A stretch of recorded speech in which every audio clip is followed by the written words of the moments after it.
The manager's voice, a slick layer of false concern over a core of pure steel, sliced through the opulent hush of the restaurant. "Clara, for the last time, take the dish back to the kitchen."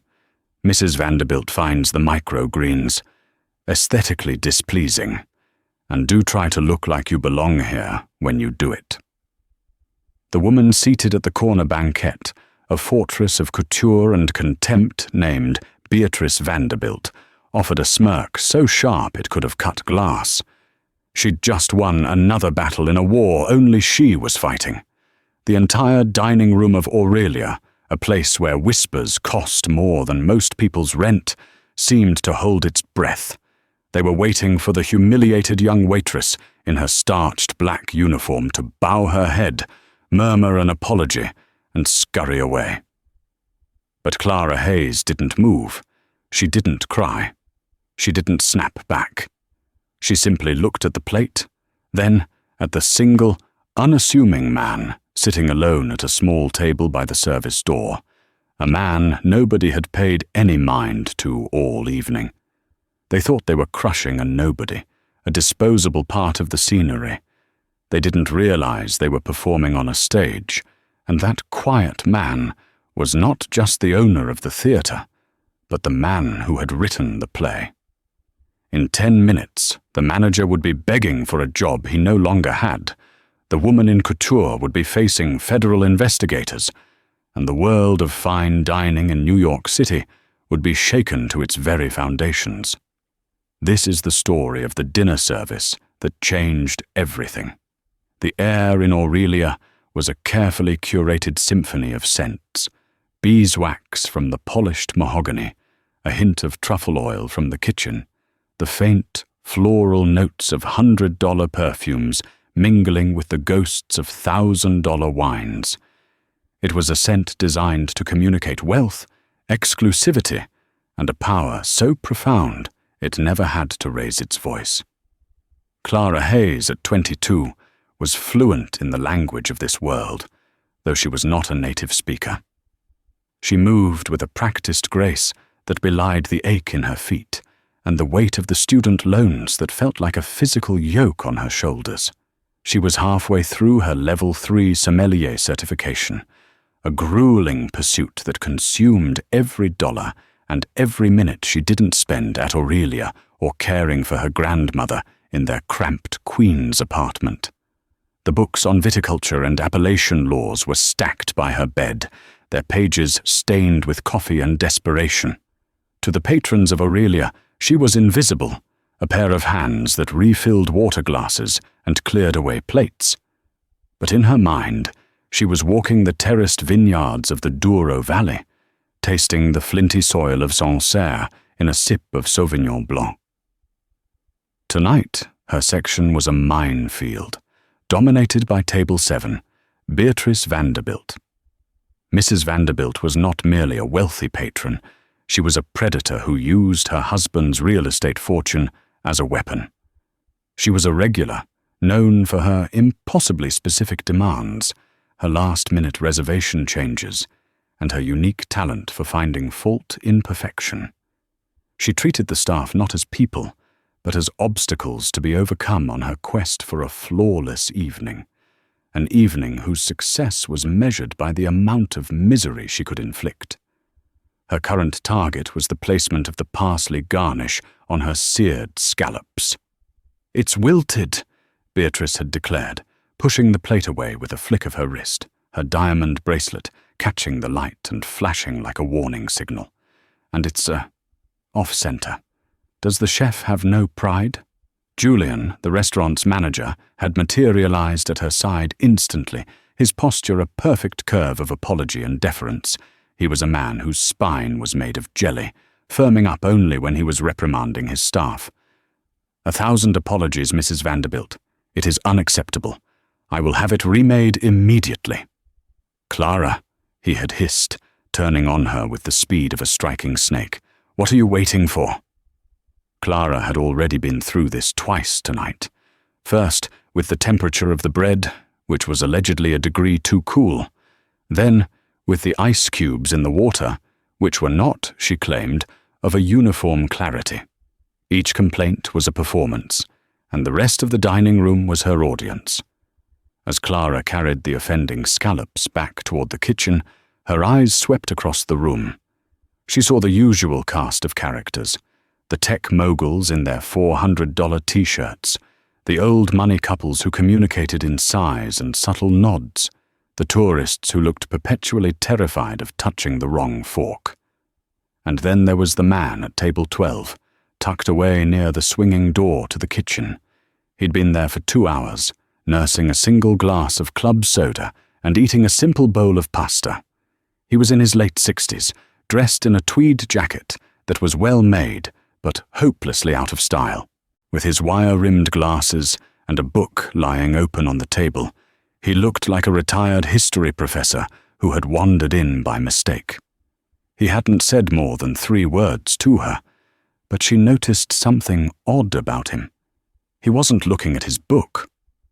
He was watching. Not just her, but everything.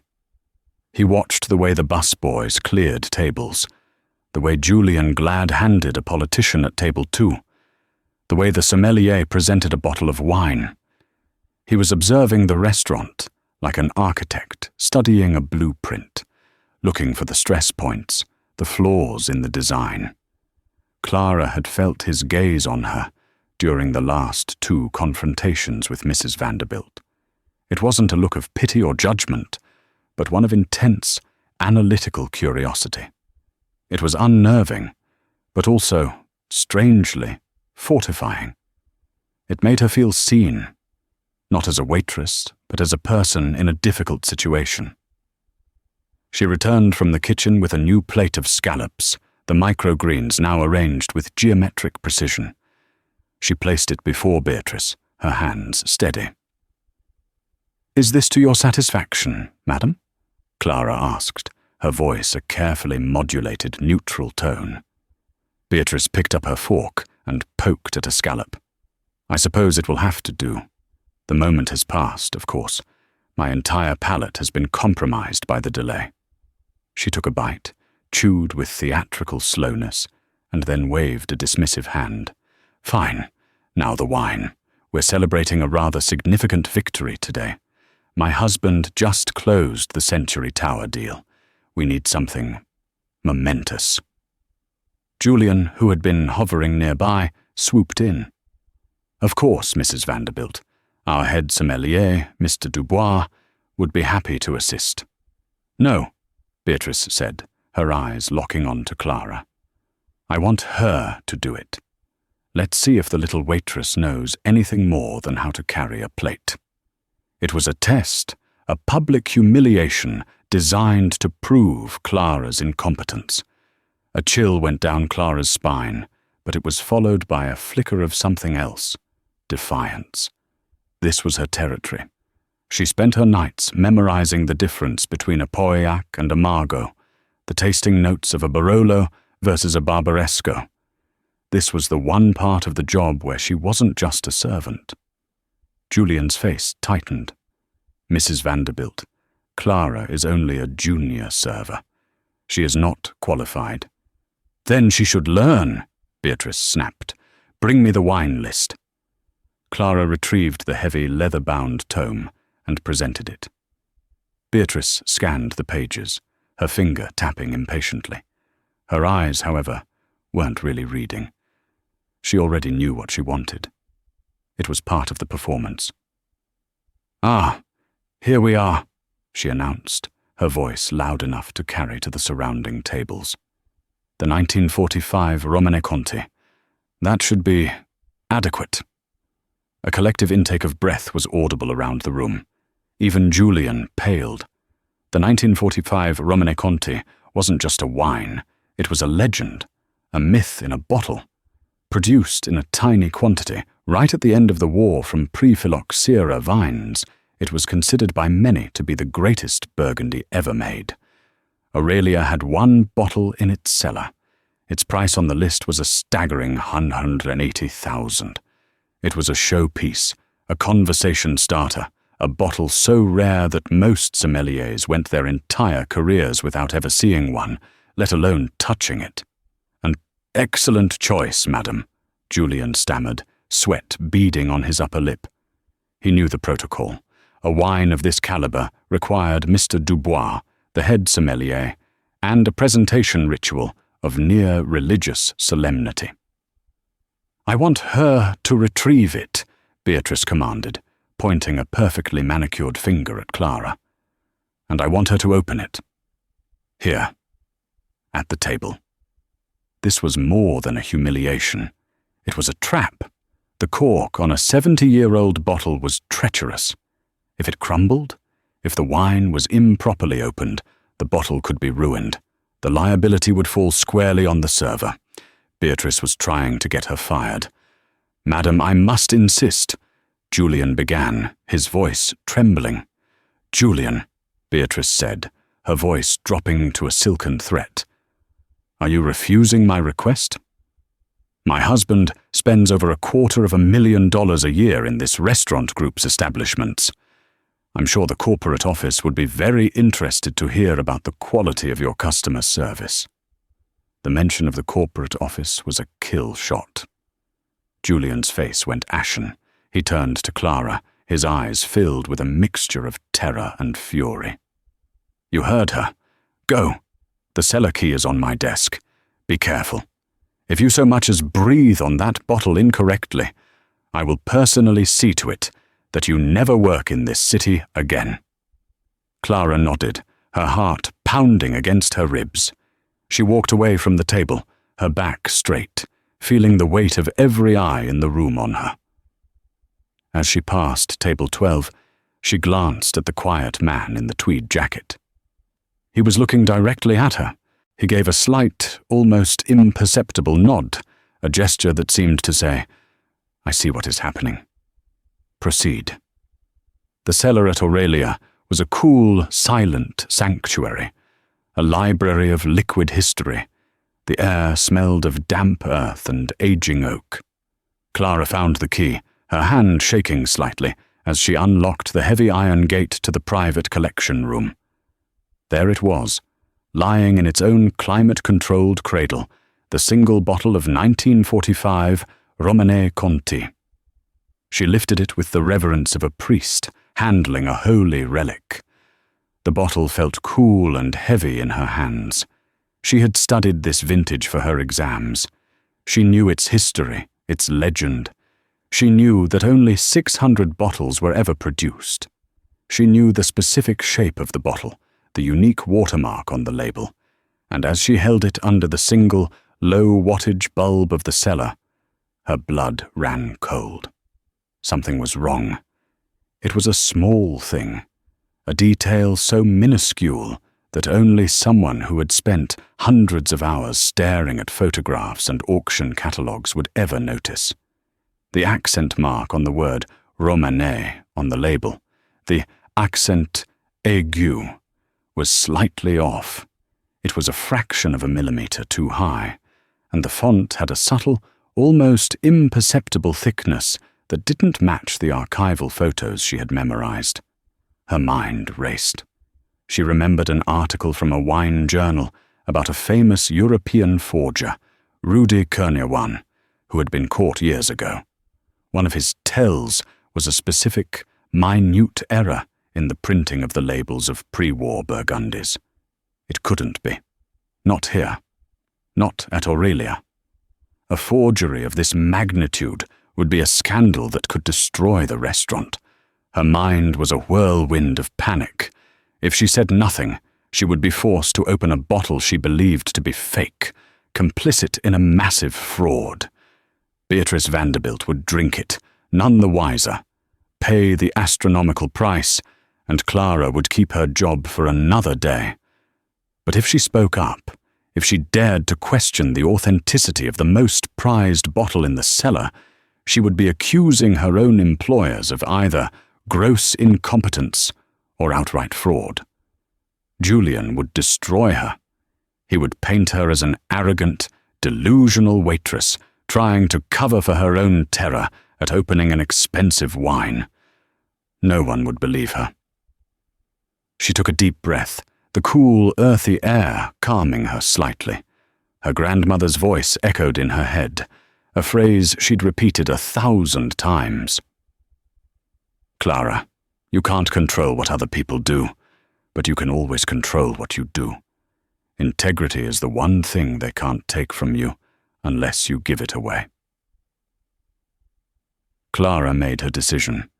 She picked up the bottle, along with the traditional sommelier's cradle for presentation, and walked back up the stairs, each step feeling heavier than the last.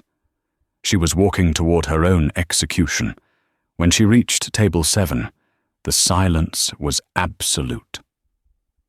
Beatrice Vanderbilt leaned forward, her eyes gleaming with predatory anticipation. Julian stood behind her, his arms crossed, a grim executioner awaiting the final act. Clara placed the cradle on the gerudon beside the table and gently rested the bottle within it. She did not reach for the corkscrew. Instead, she looked directly at Beatrice Vanderbilt, her voice clear and steady, though her heart was hammering. Madam, this is a truly magnificent bottle, a legend, and because of its legendary status, I cannot, in good conscience, open it for you. Beatrice's smile vanished.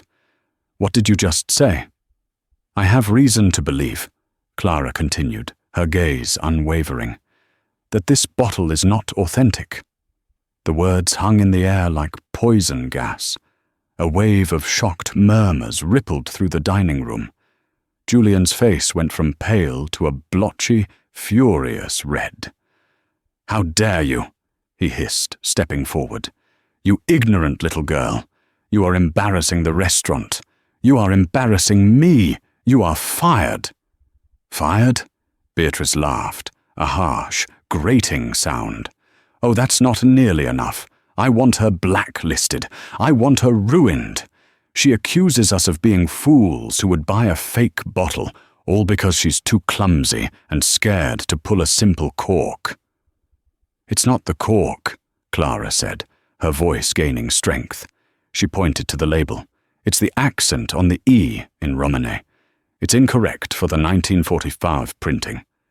And the glass, the punt at the base of the bottle has a slight seam, which is characteristic of post-1950s machine molding, not the hand-blown bottles of that era.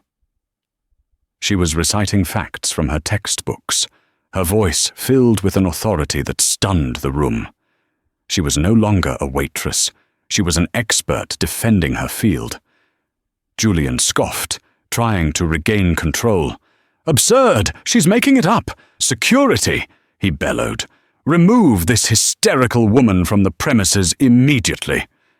Beatrice Vanderbilt stood up, her face a mask of incandescent rage. You will pay for this insult, you pathetic little nobody. When my husband is done with you, you won't even be able to get a job washing dishes in a diner. 2 burly security guards began to advance toward the table. Clara stood her ground, her chin held high. She had done the right thing. It had cost her everything, but she had not given away her integrity. And then, a calm, quiet voice cut through the chaos from the small table by the door. I believe the young lady is correct. Every head turned. The retired professor at table 12 was standing now. He placed his book on his chair, folded his glasses, and tucked them into his breast pocket. He walked slowly toward table 7. The security guards paused, uncertain.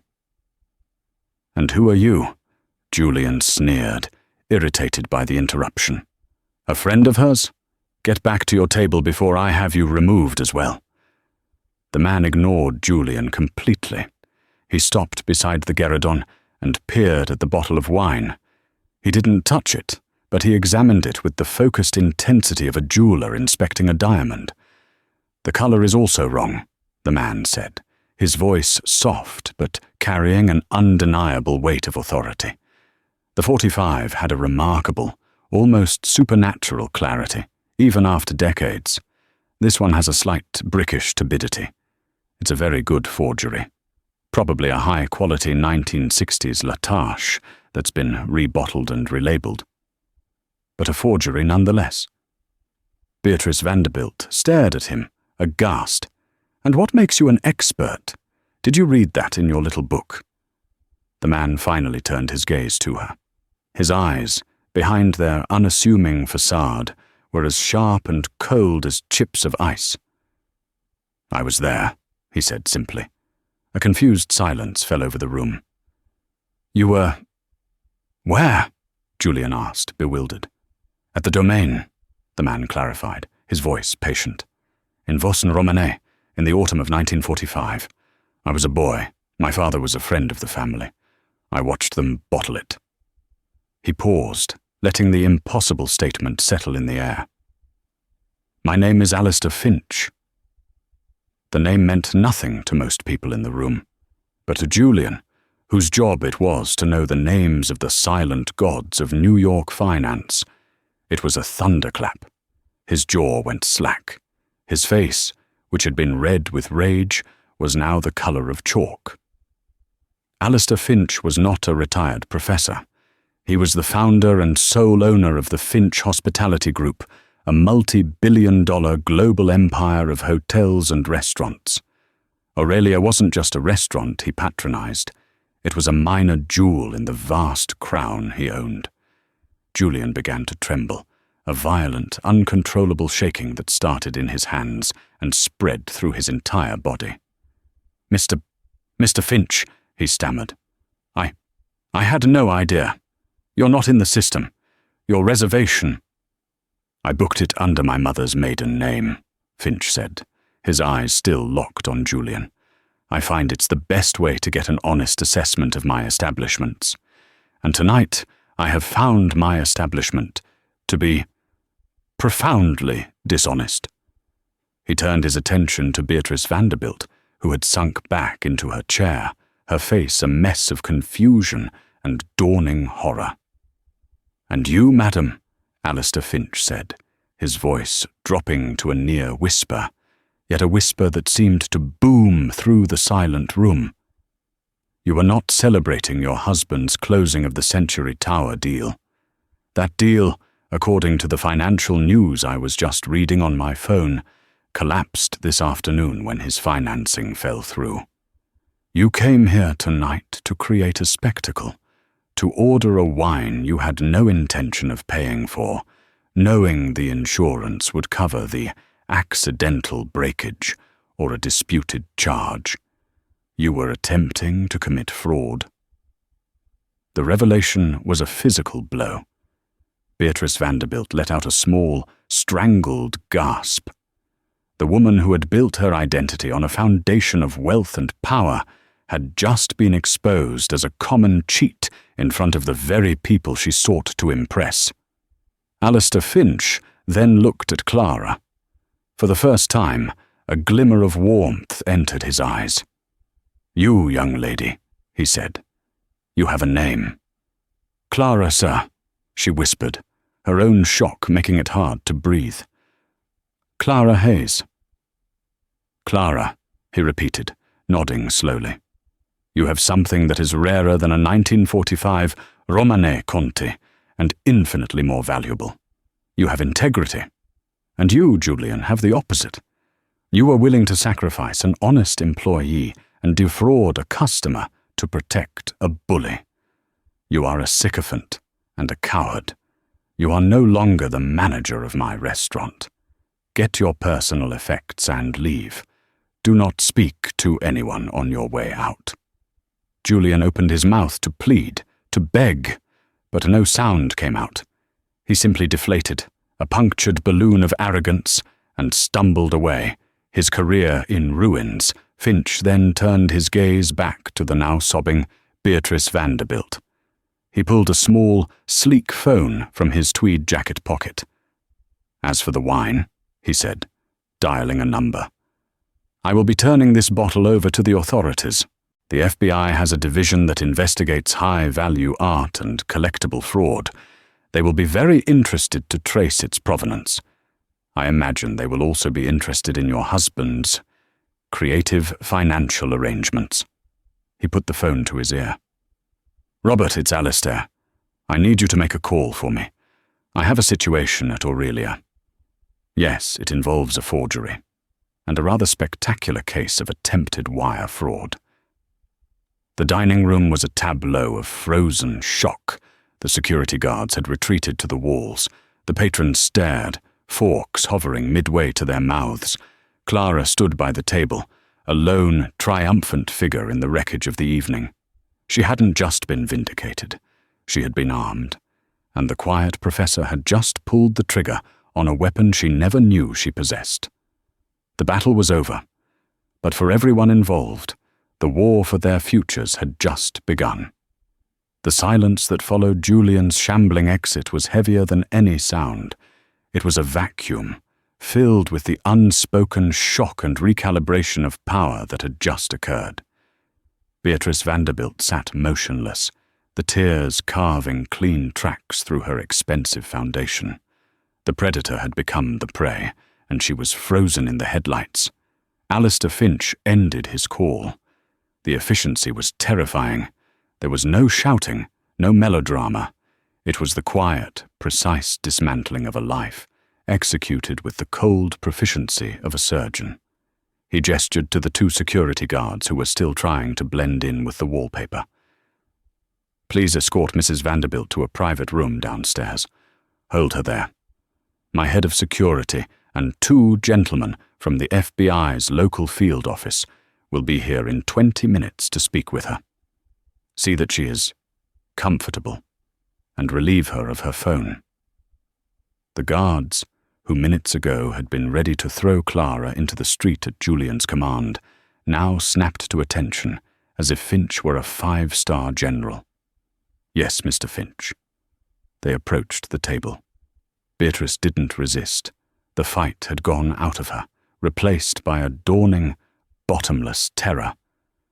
As they helped her to her feet, she looked at Clara, her eyes pleading, searching for some impossible-to-grant mercy. The unspoken question was clear. Why couldn't you have just played along? As she was led away, the opulent dining room began to stir. Whispers turned into hushed conversations. The spell was broken. Patrons were trying to process what they had just witnessed. It was more than dinner theatre. It was a public execution of status. Alistair Finch turned his attention to the remaining staff, who were clustered near the service station, like frightened sheep. His gaze swept over them, and for a moment the icy authority returned. The head sommelier, Mr. Dubois, Finch stated. It wasn't a question. A portly man in his 50s, with a perfectly trimmed moustache and a look of profound dread, stepped forward. I am Dubois, Mr. Finch. You are responsible for the cellar. You authenticated this bottle for acquisition. Dubois swallowed hard. Yes, sir. The paperwork was immaculate. It came from a very reputable Swiss collector.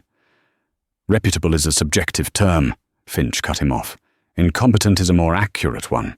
You were fooled by a moderately clever fake, a fake that a 22-year-old trainee spotted in under a minute. You will oversee a full audit of the private collection, starting immediately. You will work with my team from corporate. If we find one more bottle that is not what it purports to be, you will be terminated. If the collection is clean, you will be demoted. You will spend the next year as Miss Hayes's assistant. Perhaps you will learn something. Is that clear? Yes, Mr. Finch, Dubois whispered, his professional pride crumbling to dust. Finch then addressed the entire room, his voice rising slightly to command attention. Ladies and gentlemen, my deepest apologies for the disruption to your evening. It appears we have had a serious lapse in our standards, a lapse which is now being corrected. He gestured toward the kitchen. Please continue your meals. All food and beverages for the remainder of the evening are, of course, complimentary. A small token of my regret for this unpleasantness. A wave of relief and excited murmurs passed through the crowd. The tension broke. A few people even applauded softly. Finch had not only handled the crisis, but he had masterfully managed the entire room, turning a disaster into a display of absolute control and, improbably, generosity. Finally, he turned to Clara. The room, the staff, the patrons, they all seemed to fade away until it was just the two of them standing by the table with the fraudulent bottle of wine sitting like a bomb between them. "Miss Hayes," he said, his voice softening again. "Walk with me." He led her back to his small, forgotten table by the service door. He pulled out her chair, a gesture of old-world courtesy that felt surreal after the chaos of the last few minutes. She sat, feeling a strange lightness, as if a great weight had been lifted from her. "I owe you an apology as well," Finch said, resuming his own seat. "I watched that woman torment you for over an hour. I should have intervened sooner." "Why didn't you?" Clara asked, the question coming out before she could stop it. It was too bold, but the evening had shattered all normal protocols. Alistair Finch considered the question for a long moment, steepling his fingers. "Because I have found that you learn nothing about a person's character when things are going well. Character is revealed under pressure. I wanted to see what you would do. I wanted to see what Julian would do. I learned everything I needed to know about both of you." He looked at her, his analytical gaze returning, but this time it was filled with respect. "You were willing to lose your job to tell the truth. People like that are not an expense on a balance sheet, Miss Hayes. They are the most valuable asset any organization can have." Clara felt a blush rise to her cheeks. "I was just doing what I thought was right. My grandmother always says, 'Integrity is the one thing they can't take from you unless you give it away,'" Finch finished for her. Clara's eyes widened in surprise. "How did you—" "A guess," he said with a small, wry smile. "It sounds like something my own father would have said. He was a stonemason. He believed in solid foundations." He paused. "Now, we must discuss your future. Clearly, you cannot continue to work here as a junior server." Clara's heart sank. For a wild moment, she thought he was going to fire her after all, perhaps for causing such a scene. "Sir, your talents are wasted here," he clarified, seeing the flicker of fear in her eyes. "Your knowledge, your palate, your courage, they are exceptional. That level 3 sommelier exam you're studying for?" "Yes." "Consider it passed. I'm a friend of several of the examiners on the board. I'll make a call. A formality. We'll move on to the next step." He leaned forward, his expression serious. "I am opening a new flagship hotel in Paris next year, the Finch Vendôme. It will have a restaurant that I intend to be the finest in the world. I need someone to build its wine program from the ground up. Someone with impeccable taste, encyclopedic knowledge, and a spine of steel. The position is for a master sommelier." Clara was speechless. The master sommelier diploma was the highest credential in the world of wine, a peak so high that fewer people had reached it than had climbed Mount Everest. It took years, often decades, of obsessive study and practice. "But sir," she stammered, "I'm not a master sommelier. That's a dream for 10 years from now." "Dreams are for people who wait for things to happen," Finch said dismissively. "Goals are for people who make them happen. Your goal is now to become a master sommelier. My foundation will provide a full scholarship for you to study at the Cordon Bleu in Paris. You will be mentored by Gerard Bassett, the only man in the world to hold the titles of Master Sommelier, Master of Wine, and World Sommelier Champion simultaneously. Your salary will begin immediately. It will be The silence that descended upon Table 7 in the wake of Alistair Finch's departure was a living thing, a pressure against Clara's eardrums. The ambient clatter of the dining room, the distant chime of a fork against porcelain, the murmur of astonished patrons, seemed to be happening in another dimension. Here, in this small bubble of space-time, there was only the ghost of lemon polish on the mahogany, the accusatory glint of the fraudulent wine bottle, and the frantic, syncopated rhythm of her own heart. She looked down at her hands, resting on the starched white linen. They were steady. That was the first miracle. An hour ago, they had trembled while carrying a plate of scallops. Now, after detonating a bomb in the center of this gilded world, they were still. It was as if the chaos outside had forged a strange, unyielding calm within her. She was no longer a participant in the drama. She was its quiet, bewildered epicenter. A fellow server, a young woman named Maria, whose locker was next to hers, approached the table with the tentative steps of someone nearing a wild animal. Her eyes, usually full of jaded humor, were wide with a mixture of terror and awe. "Clara," she whispered, her voice barely audible. Are you okay?" The simple question almost broke the dam of Clara's composure. Okay? The word felt laughably inadequate, a child's vocabulary for a cataclysm. She had been fired, ruined, threatened, and then, in the space of 5 minutes, reborn.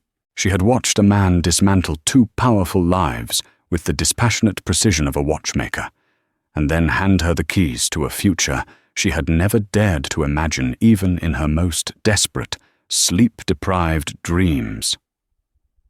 "I think so," Clara managed, her own voice sounding foreign to her.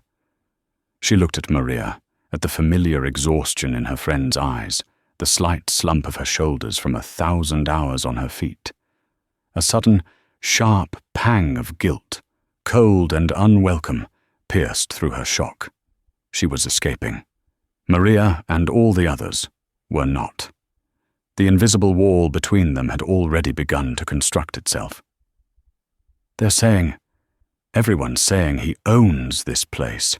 All of it," Maria breathed, her gaze flicking nervously toward the service door through which Finch had vanished. "He owns everything." Clara nodded slowly. "I think he does." "My God." Maria shook her head, a slow, disbelieving motion. What he did to Julian, and that Vanderbilt woman. It was like watching a god throw lightning bolts. But Clara hadn't seen a god. She had seen a man. A quiet, lonely man who used power not with the flamboyant rage of a Beatrice Vanderbilt, but with the chilling, silent efficiency of gravity. He didn't throw lightning bolts. He simply altered the laws of physics around the people he judged and let them collapse under the weight of their own hollowness. The thought was more terrifying than any outburst of anger could ever be. The days that followed were a surreal fugue state, a life lived in the third person. The phone call from Eleanor, Finch's assistant, was not a conversation. It was a deployment. Logistics were handled, problems were solved, and futures were decreed with a calm finality that brooked no argument. The crushing weight of her student loans, a monster that had haunted her sleep for 4 years, vanished in a single electronic transaction. The gnawing anxiety about her grandmother's health, her precarious living situation, was excised with the signing of a lease on an apartment so bright and spacious it made them both feel like intruders. Her grandmother, bless her, adapted with the simple grace of a woman who had seen too much of life to be overly surprised by its capacity for sudden, inexplicable kindness. She explored the new apartment with a childlike wonder, running her hand over the smooth, cool granite of the kitchen counter. "All my life, I cleaned houses like this for other people," she said one afternoon, her voice thick with unshed tears as she watched the sun stream through a large bay window overlooking a park. "I never thought I would live in one." She turned to Clara, her eyes clear and searching. "This Mr. Finch. He has laid the world at your feet. Mija, do not trip." Clara didn't feel like the world was at her feet. She felt like she was floating a few inches above it, untethered. The silence of the new apartment was the loudest thing she had ever heard. In their old place in Queens, life was a constant symphony of noise, the rumble of the 7 train, the shouting of neighbors, the hiss of the ancient radiator. It was the sound of struggle, of life being lived in close, chaotic quarters. This new silence was the sound of wealth. It was unnerving. It gave her too much room to think. She would lie awake at night in her new, comfortable bed, the scent of fresh paint filling her lungs, and be ambushed by the faces of Julian and Beatrice. She hadn't felt triumphant watching them fall. She had felt a profound and sickening pity. She had read in a gossip column that Richard Vanderbilt's partners had forced him out, that their assets were frozen, and that Beatrice had been photographed by the paparazzi, looking haggard and grey, a ghost haunting the entrance of a law office. Clara had not destroyed a monster. She had pricked a balloon, and the thing inside had been nothing but stale, poisonous air. It was a victory that felt disturbingly like a loss. She had wanted justice, but the reality of it felt messy and sad. A week before her departure for Paris, she was summoned, not by a phone call, but by a hand-delivered note on thick, cream-coloured cardstock. "My office, tomorrow, 3 p.m. There was no signature, only the embossed logo of the Finch Hospitality Group. A simple, elegant compass rose. Finch's office was on the 70th floor of an anonymous glass tower in the financial district, but the room itself felt like it belonged to another century. There were no computers on the vast, uncluttered desk, no photographs of family or grinning politicians. The walls were covered not with accolades, but with antique, hand-drawn maps of the world's great wine regions: Burgundy, Bordeaux, the Moselle Valley, Piedmont. They were geological surveys, intricate charts of soil composition and topography. It was the office of a man who didn't care about people, but about the earth beneath their feet. Finch sat behind the desk, looking smaller and older than he had in the restaurant. He was studying a large leather-bound book. When Clara entered, he closed it without marking his page and gestured to the chair opposite him. "Miss Hayes, please." His voice was the same, a quiet instrument of immense power. "I trust your grandmother is well." "She is." "Thank you. Sir, I wanted to thank you again for—" He held up a hand, cutting her off. It wasn't a rude gesture, merely an efficient one. Gratitude is a pleasant but unnecessary sentiment. Competence is what matters. Tell me, what did you feel when you saw Mrs. Vanderbilt's world crumble? The question was so direct, so unexpected, it disarmed her. She had expected a briefing, a set of instructions, not a psychoanalysis. She took a breath and chose the truth. I felt sorry for her. A flicker of something, not surprise, but perhaps confirmation, passed through his eyes. Good. Pity is a more useful emotion than triumph. Triumph makes you complacent.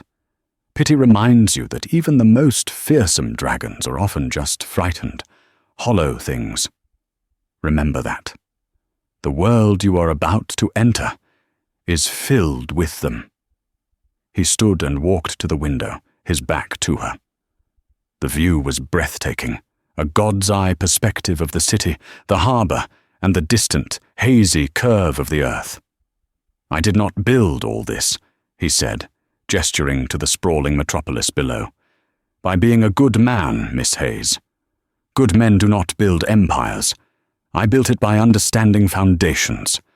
I look at a business, a person, a deal, and I see the bedrock beneath it.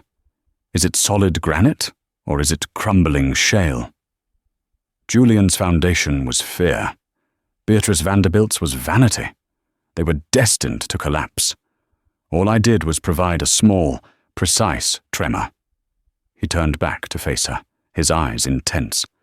Your foundation is integrity. It is a rare and valuable material, but it is not, on its own, enough. Integrity without power is merely a lovely form of martyrdom. You must learn to build on your foundation. You must learn to wield power with the same precision and control I do. We are both predators, Miss Hayes. The only difference is what we choose to hunt. I hunt for weakness, for rot, for incompetence. I want you to hunt for beauty, for truth, for perfection in a bottle of wine. He returned to his desk and slid a small oblong box across its polished surface. It was made of dark, worn wood. It was not a new gift box. It was old, personal. This was my father's, he said. Clara opened it. Inside, nestled on faded, threadbare velvet, lay an antique silver corkscrew, a tire-bouchon. It was heavier than it looked. The handle was worn smooth in the places a hand would grip it, but the intricate silverwork was still clear, a gnarled grapevine, heavy with fruit, climbing its length. It was a tool, but it was also a work of art. My father was a stonemason from Italy, Finch said, his voice softer now, tinged with a memory. He believed that God lived in the details, in the perfect joining of two stones, in the true, straight line of a wall. He used to say, Il diavolo è facile da trovare, ma la perfezione, per quella devi scavare. The devil is easy to find, but for perfection, for that, you must dig. He tapped the box. He gave this to me when I bought my first hotel, a run-down little place in Brooklyn. He said, This is a key. It does not just open bottles. It opens conversations. It opens moments. It opens people. Use it to find what is true and real beneath the surface. I am giving it to you now. I can't, Clara whispered, overwhelmed. This was too much, too intimate. A salary, an apartment, those were business transactions. This was a piece of his soul. You must, he countered, his voice firm again. Because I am not just sending you to Paris to learn about wine. I am sending you there to learn about value, true value.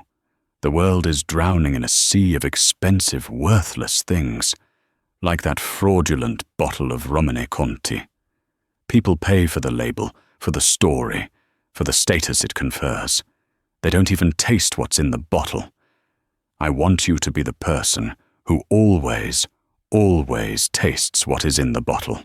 I am investing in you, Miss Hayes, because I believe your palate for truth is absolute.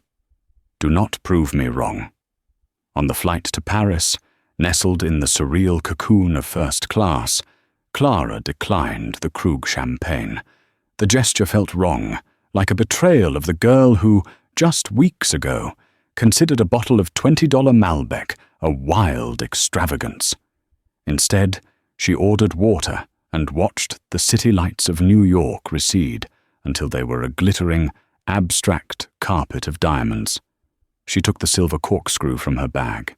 It felt cool and heavy in her palm, a solid, tangible piece of her impossible new reality. It was a key, Finch had said. She thought about the cellar at Aurelia, a cool, silent sanctuary.